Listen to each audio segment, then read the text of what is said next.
Pakita ko sa inyo yung nilagay natin na tubig kagabi. Ayan. Ayan, nag-ilo. Ayan. Ganda. Wow nga. Yun, galing. Ayan guys, ang ilo, no? Ayan, dito yan mismo talaga sa loob yan. Ayan, deliver na natin ngayon, no? At magagamit na to sa may-ari. Salamat sa ating mga Ayan, okay guys, good morning, no? Salamat sa mga subscriber natin. At mayroon tayong naayos ngayon guys na I think 6 cubic na kondura. No, biglang nawala yung ilo.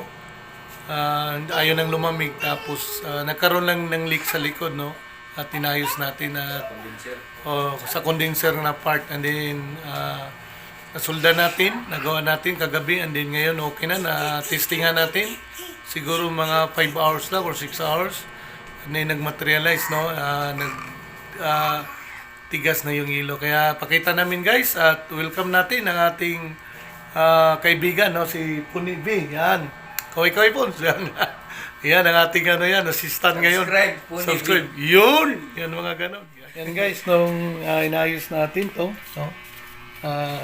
Ito yung nakalagay pa sa hose, no?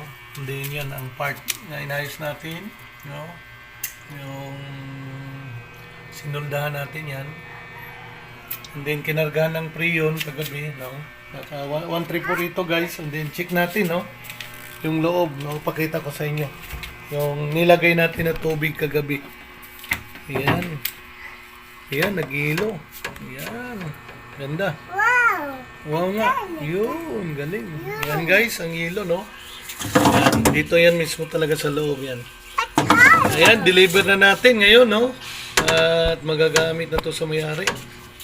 Salamat sa ating mga subscriber at patuloy na tumangkilik sa ating YouTube channel, no? Sir Dennis. Don't forget to like, share, and subscribe sa channel natin. Kaya yan guys, thanks for watching.